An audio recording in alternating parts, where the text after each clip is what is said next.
Será que tem um tesouro digital enterrado no fim desse monte de pistas? Esse é o Visão Libertária, sua fonte de informações descentralizadas e distribuídas. Em agosto de 2007, um obscuro pesquisador usando o nome Satoshi Nakamoto publicou um paper em que descreve, na teoria, uma moeda descentralizada baseada em criptografia. Nos anos seguintes, Satoshi foi bastante ativo em listas de discussão e o resultado disso foi que em janeiro de 2009 surgiu o Bitcoin, implementando aquela ideia teórica dele. Lógico, num primeiro momento se tratava apenas de uma curiosidade acadêmica, mas desde os primeiros blocos a coisa funcionou exatamente como esperado. Havia o processo de mineração, o mempool, os blocos, a recompensa, tudo mais. Ou seja, funcionava de forma muito similar ao que é hoje. Apenas pequenos ajustes foram feitos desde então. Mas lógico, num primeiro momento, o Bitcoin não tinha nenhum valor, ninguém conhecia a moeda, ninguém sabia se aquilo iria vingar ou não. As pessoas na época davam Bitcoins umas para as outras sem grandes preocupações. Em 2010, a coisa ainda era incipiente quando, no dia 22 de maio, se registrou a primeira transação comercial em Bitcoins. 2 pizzas foram compradas por 10 mil Bitcoins. Sim, hoje o Bitcoin está aproximadamente em 250 mil reais, o que significa que, se o dono da pizzaria guardou esses 10 mil Bitcoins, ele está sentado em 2 bilhões e meio de reais nesse momento, por 2 pizzas. Lógico, com tão pouca gente na rede Bitcoin, os primeiros mineradores conseguiam minerar até com computadores normais, mais do que suficiente para minerar com Bitcoins quando não havia muita concorrência. Mas a ideia era interessante e começou logo a se alastrar. Começou a haver um pequeno mercado dessa moeda. Em 2011, o Bitcoin ultrapassou o valor de $1 em abril. Foi a primeira corrida ao Bitcoin. O valor do Bitcoin chegou a $32 em junho. Depois caiu para $2 em novembro. Quem vendeu nessa baixa, deve se arrepender amargamente hoje. Mas a partir de 2011, o Bitcoin já era basicamente o que é hoje, uma moeda criptográfica sem nenhuma autoridade central que funciona perfeitamente. Já era difícil minerar com CPU, no mínimo tinha que se usar boas GPUs, um monte de gente já estava minerando, enfim, já era um ecossistema parecido com o que temos hoje, embora em menor escala. Agora, no início, o incentivo para minerar Bitcoin era grande, 50 Bitcoins por bloco, e tinha muito pouca gente minerando. Considerando-se que a cada 10 minutos sai um prêmio desse de 50 Bitcoins, e no início pouca gente além do próprio Satoshi Nakamoto estava minerando, imagina-se que ele tem acumulado nada mais nada menos que 1,1 milhões de Bitcoins. De fato, ninguém sabe quem é Satoshi Nakamoto, trata-se de um pseudônimo. Existem algumas teorias sobre quem poderia ser, tem um cara que diz que é ele, mas não consegue provar, pode até ser que não seja uma pessoa só, que seja um grupo de pessoas, ninguém sabe quem é essa pessoa que é dona de mais de 1 milhão de Bitcoins. Sim, você fez a conta certo, 1 milhão de Bitcoins dá 250 bilhões de reais nesse momento. Essa fortuna toda praticamente nunca foi movimentada, está acumulada em uma carteira em algum lugar e nunca fizeram uma única transação com esse valor. Suspeita-se essa é a carteira de Satoshi Nakamoto. Será que ele perdeu a senha e todos esses bitcoins estão mortos e jamais poderão ser usados? Bem, na verdade não. Desde o ano passado sabemos que Satoshi Nakamoto está vivo e está em posse dessa carteira, vou explicar mais adiante. Mas existe uma outra curiosidade por trás disso. Pesquisadores analisaram esses primeiros blocos do Bitcoin e verificaram que eles continham diversas diferenças em relação ao padrão posterior de mineração. Identificaram, portanto, um padrão Satoshi de mineração, uma forma específica de minerar diferente da forma usada por todas as outras pessoas. Esse padrão Satoshi de mineração ficou conhecido como Patoshi. Segundo esses pesquisadores, os blocos Patoshi são diferentes de forma claramente intencional dos blocos não Patoshi, ou seja, todos os demais blocos da blockchain. Isso foi intencional, ele fez de propósito. O que será que isso quer dizer? Alguns acreditam que Satoshi escondeu uma mensagem dentro da criptografia dos primeiros cabeçalhos de blocos que ele minerou. Qual mensagem, ninguém sabe ao certo. Pode ser mesmo uma mensagem, pode ser um segredo, ou pode ser apenas que ele estava experimentando formas diferentes de minerar. Mas supondo que seja uma mensagem oculta, será que Satoshi deixou um segredo escondido ali, um enigma? Será que existe um prêmio para quem resolver esse enigma? Você quer tentar resolver ele? Quem sabe você não ganha 1 milhão de bitcoins? Bem, eu vou te explicar como é que é a coisa, como é que é essa mensagem, mas para isso vamos precisar entender como funciona de uma forma um pouco mais detalhada uma estrutura básica do Bitcoin, o cabeçalho do bloco da blockchain, e uma operação matemática criptográfica chamada hash 256.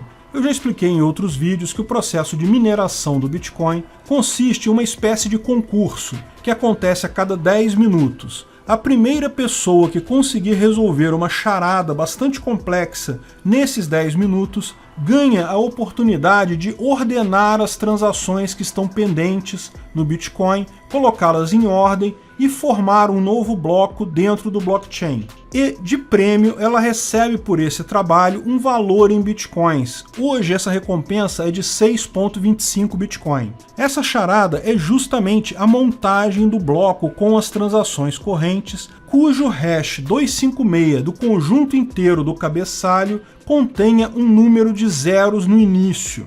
Então primeiro vamos entender o que é esse hash 256. O hash é um algoritmo que recebe de entrada qualquer quantidade de dados e aplica uma criptografia de mão única, ou seja, uma criptografia que não pode ser revertida, gerando um bloco cifrado de tamanho fixo na saída. Criptografia, você sabe, é um embaralhamento dos dados. Um texto claro torna-se algo totalmente incompreensível quando está criptografado. Mas geralmente, quando se criptografa alguma coisa, se usa uma chave, um algoritmo simétrico, e se você tiver essa chave, você consegue decriptografar a informação e obter ela de novo, mas não no hash. Esse tipo de criptografia ele só vai num sentido, ele só criptografa, não tem volta. E o resultado total sempre tem 256 bits, ou 32 bytes, daí o nome hash 256. Lógico, esses 256 bits podem ter números uns e zeros à vontade ao longo dele.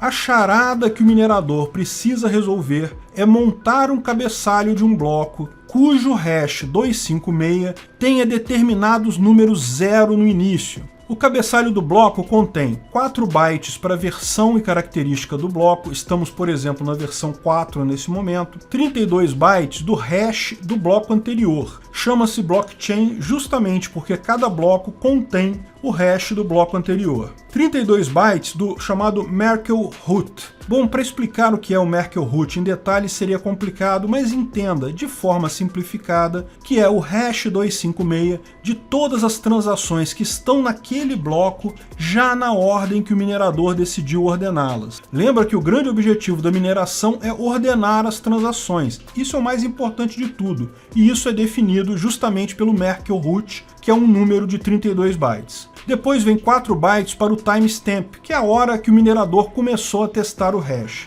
4 bytes para o nbits, que é um parâmetro que define o número de zeros que o hash do bloco precisa ter. Na verdade, ele diz que o hash do bloco precisa ser menor que um valor x. Lógico, como esse valor é pequeno, isso quer dizer que aparece um monte de zeros no início do número, né? Em última análise, é uma forma de dizer quantos zeros são necessários. E 4 bytes para o nonce. E o grande segredo da coisa toda é o nonce. Por quê? Veja, todos os demais elementos do bloco têm valores determinados. A versão é fixa, o bloco anterior é fixo. O Merkle root depende das transações que você está incluindo naquele bloco, então ela não pode mudar. O timestamp também, o nbits também. Se você calcular o hash disso tudo, você vai ter um valor. Como que você faz para o hash ter um monte de zeros no início e você ganhar essa competição? Bem, você varia o nonce. A competição é exatamente essa. Os mineradores montam o bloco e vão testando cada nonce, recalculando o hash 256 de todo o bloco,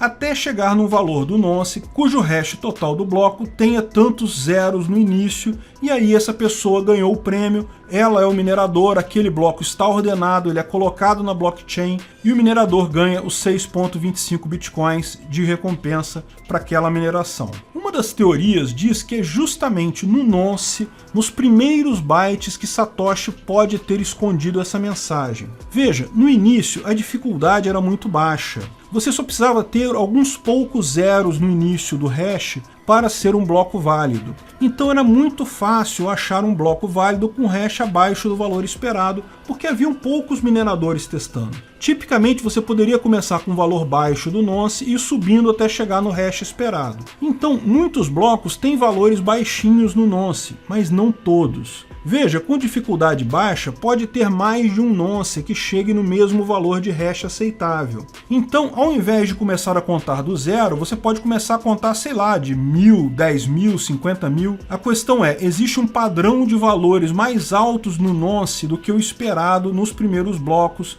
justamente naqueles no Patoshi, aqueles minerados por Satoshi Nakamoto. Isso pode indicar uma mensagem escondida. Veja como os padrões do nonce são diferentes nesses primeiros blocos. Será que tem uma mensagem ali? E a partir de 2011, Satoshi não minera mais. Não tem mais isso hoje em dia. Afinal, o que significa isso? Bem, é preciso entender que pode ser uma mensagem, mas pode ser apenas que Satoshi estivesse fazendo experimentos sobre mineração, testando algoritmos. Pode não significar absolutamente nada. Lembra quando falamos de basicamente algo que era, àquela altura, um experimento de laboratório de informática? Nada mais normal que alguns pesquisadores estivessem brincando com isso. Existe até uma explicação proposta por um outro pesquisador, baseado na hipótese de que Satoshi tinha 8 máquinas minerando no laboratório dele, e ele marcava cada uma delas para começar em um valor de nonce específico para distribuir o trabalho entre elas, e ele até identifica que em determinado momento ele perdeu acesso a 4 máquinas. Quem sabe, pode ser só isso.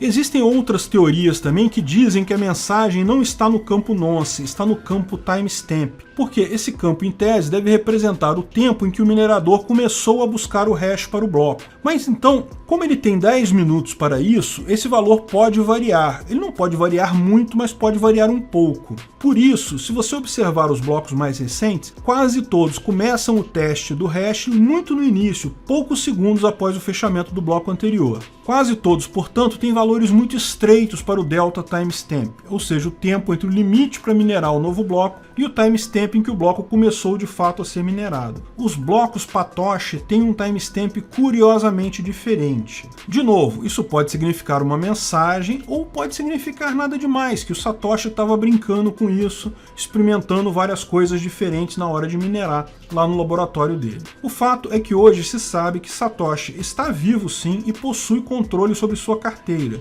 Como eu disse, tem um cara que diz ser Satoshi. O nome dele é Craig White e ele entrou com uma ação na justiça australiana dizendo ser proprietário e requerendo direitos autorais sobre um monte de coisa relacionada ao Bitcoin. Logo em seguida, porém, o tribunal australiano recebeu uma carta anônima com a mensagem: Craig Stephen Wright é um mentiroso e uma fraude. Ele não possui as chaves usadas para assinar essa mensagem. E essa mensagem foi assinada com as chaves privadas do Satoshi, as chaves privadas desses blocos iniciais. Ou seja, Satoshi, seja ele uma pessoa, um grupo ou quem quer que seja, está vivo, bem, tem posse das suas chaves, está só acompanhando os acontecimentos. Seja lá quem for Satoshi, um homem, uma mulher, um grupo de pessoas, ainda tem os mais de 1 milhão de bitcoins praticamente intocados. Será que parte disso é um prêmio? Será que é um prêmio para descobrir o segredo do Patoshi? Boa sorte a quem for tentar. De qualquer forma, essa história do Bitcoin é épica.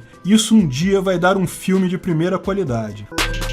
Obrigado pela audiência. Esse artigo foi sugerido por NecoCats, escrito e narrado por Peter Turguniev. Esse vídeo foi um oferecimento de armataweb.com, cloud e serviços de data center. 100% de compromisso com a satisfação e privacidade dos clientes. Aceitamos Bitcoin. Veja o link na descrição do vídeo. Se você gostou desse vídeo, clique no like e compartilhe ele em suas redes sociais. Se inscreva no canal para nos ajudar, clicando no botão vermelho abaixo. Se quiser ser avisado de novos vídeos, clique no sininho ao lado. Saiba mais sobre o nosso projeto no site visãolibertaria.com. Lá você pode sugerir novos artigos, escrever artigos, patrocinar e muito mais. Confira visãolibertaria.com. Até a próxima!